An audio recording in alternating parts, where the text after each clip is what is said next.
Indian school of business ISB के IIDS ने cyber peace foundation और राजस्थान पुलिस के साथ मिलकर आज जयपुर में पत्रकारों के लिए एक खास वर्कशॉप आयोजित की। इस वर्कशॉप का नाम साइबर फर्स्ट रिस्पॉन्डर ट्रेनिंग था, जिसमें पत्रकारों को फेक न्यूज, गलत जानकारी और डीप फेक पहचानने की ट्रेनिंग दी गई। भारत की सूचना व्यवस्था को मजबूत बनाने की देश भर की पहल के तहत यह वर्कशॉप आयोजित की गई। यह workshop India AI impact summit 2026 से पहले होने वाली आधिकारिक प्री कॉन्फ्रेंस वर्कशॉप भी थी। यह समिट इलेक्ट्रॉनिक्स और IT मंत्रालय द्वारा आयोजित किया जा रहा है। इस अंतर्राष्ट्रीय मंच का उद्देश्य यह दिखाना है कि AI कैसे सभी के लिए विकास, स्थिरता और बराबरी के अवसरों को बढ़ावा दे सकता है। वर्कशॉप में बताया गया कि AI कैसे सबके लिए विकास को बढ़ावा देता है, टिकाऊ समाधान ला सकता है और समाज को बराबरी की दिशा में आगे बढ़ा सकता है। इसमें यह भी समझाया गया कि जिम्मेदारी से AI का इस्तेमाल करने से जानकारी की सच्चाई बनाए रखने में मदद मिलती है और समाज गलत जानकारी से बचने के लिए मजबूत बन सकता है। एक छोटा सा जो प्रयास है आज ISB और साइबर पीस के साथ, जो फेक मीडिया, फेक न्यूज़ से रिलेटेड जो खतरे हैं आज के समय में, जो पहले सुनते थे वो अब जो वास्तविक रूप से दिन प्रतिदिन देख रहे हैं उसके बारे में जागरूक करने के लिए है। इसका मुख्य उद्देश्य तो अपने मीडिया साथियों को इस बारे में अवगत कराने का है कि किस तरह से इसको आइडेंटिफाई किया जा सकता है और किस तरह से अगर इस तरह की कोई न्यूज़ आती है तो उसको क्या प्रक्रिया अपनाई जानी चाहिए जब इससे पहले कि कोई न्यूज़ को सार्वजनिक किया जाए। तो ये हम सभी अच्छी तरह से जान रहे हैं कि आज के इस डिजिटल युग में गलत सूचना, deep fake, AI generated audio और छेड़छाड़ करके वीडियो कुछ ही सेकंड में लाखों लोगों तक पहुंच सकते हैं। और यह अफवाह फैलाने के लिए शुरू हुआ इस तरह का प्रयास, और जो अब इंफॉर्मेशन वॉर के एक टूल की तरह से अब बन चुका है। जो अपराधियों और जो रेडिकल लोग हैं उनके लिए और जो एंटी सोशल एलिमेंट्स हैं उनके लिए ये बहुत एक कारगर चीज़ हो सकती है, जो जनता को गुमराह कर सकती है, अशांति भड़का सकती है और अस्थिरता उत्पन्न कर सकती है। तो पहले, जैसा मैंने कहा, पहले इस तरह की बात सुनने में थी, पर अब कई इस तरह की घटनाक्रम हम सभी देख चुके हैं जिसमें ऐसा सामने आया है कि इस तरह से वाकई में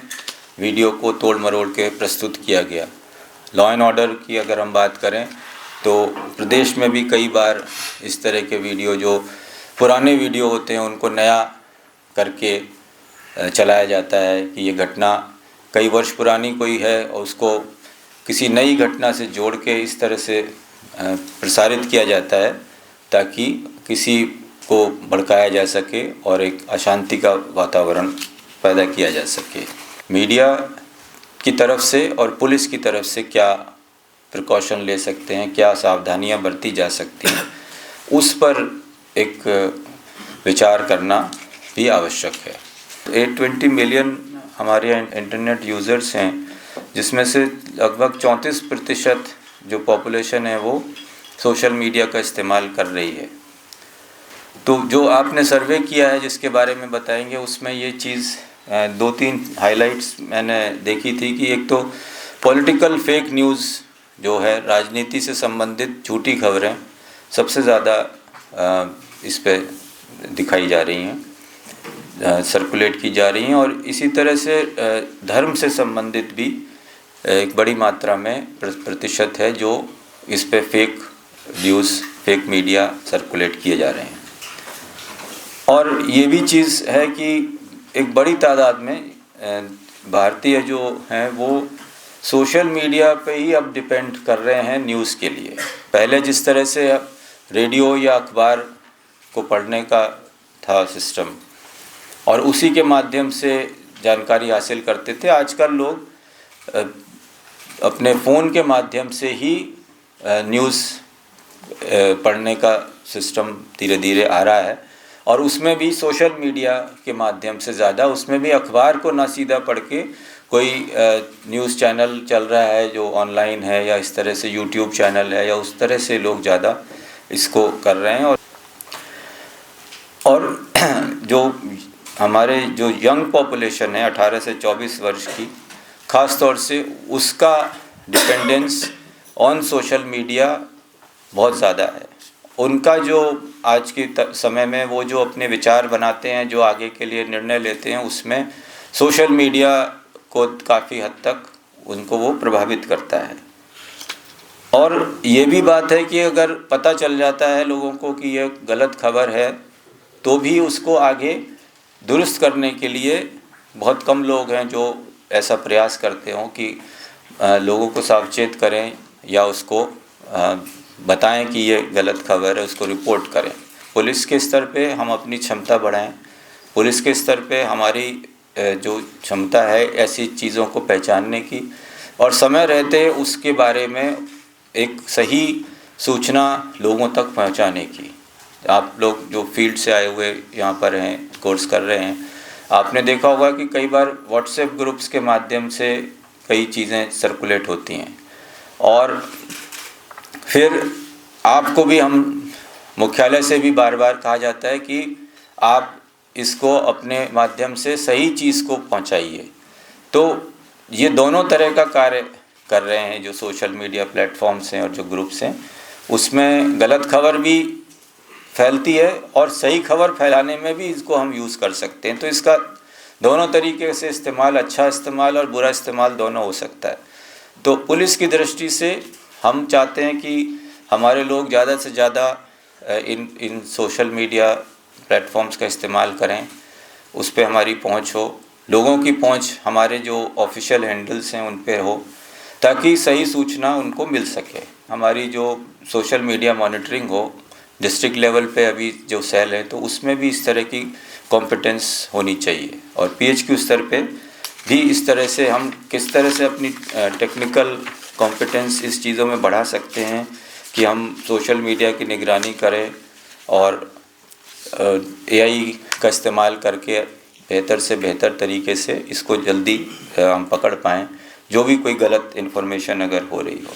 पर इन सब के लिए ये भी सोचना ज़रूरी है कि सिर्फ पुलिसिंग ही सबके लिए काफ़ी नहीं होगी। तो इसमें न केवल जन जागरूकता बहुत महत्वपूर्ण है, क्योंकि फर्जी खबरों से, झूठी खबरों से लड़ने में प्रत्येक नागरिक से सहयोग, उसकी सतर्कता और एक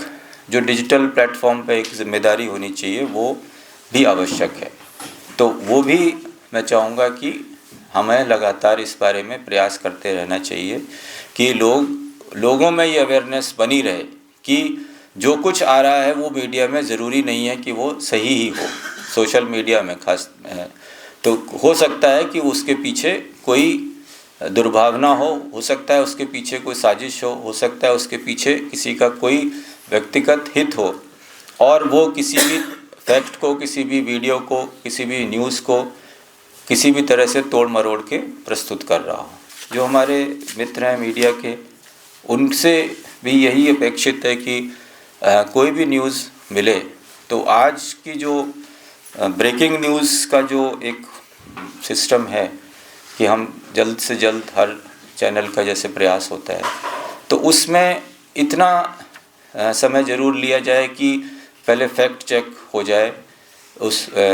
उसकी सच्चाई के बारे में, उस न्यूज़ की, उस वीडियो की, उस क्लिपिंग की, जो भी आपके पास है, ताकि कोई एक बार कोई गलत चीज़ चल गई तो काफ़ी देर तक उसका नुकसान हो सकता है। तो बाद में हम उसको विड्रॉ करें, बाद में हम उस पर कोई करेक्शन जारी करें या फिर डिलीट करें, उससे बेहतर ये होगा कि हम ऐसी चीज़ को पहले ही नहीं आने दें। अगर हम मिलके प्रयास करेंगे, जनता को साथ लेंगे, मीडिया को साथ रखेंगे, और मीडिया और पुलिस अगर इस बारे में अलर्ट रहेगी कि हमारे को कोई भी न्यूज़ को चलाने से पहले एक बार जांच लेना है, जितना हम सक्षम हों, और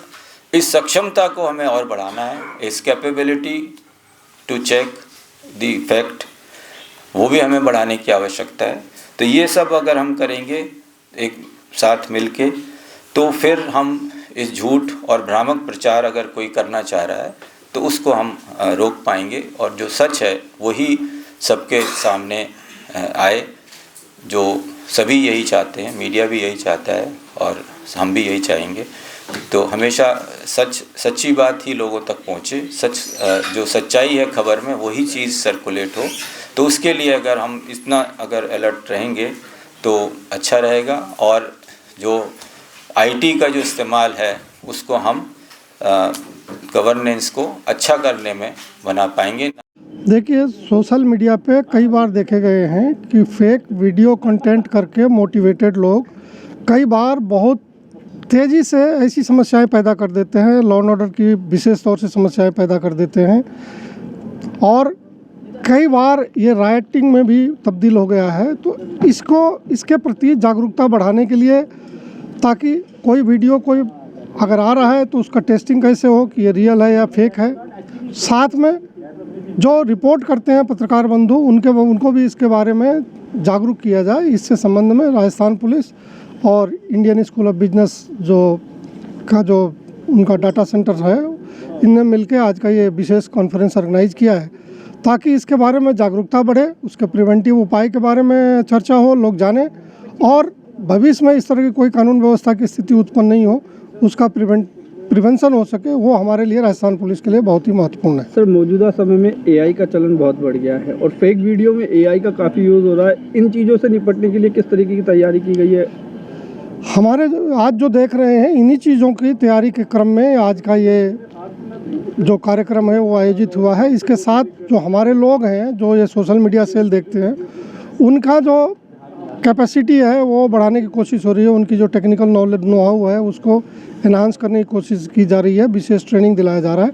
ताकि अगर इस तरह की भविष्य में कोई चैलेंज आता है तो उसको सफलतापूर्वक निपटा जा सके। इसी तरह की और खबरें देखने के लिए सब्सक्राइब करें कामयाब कलम न्यूज़ चैनल।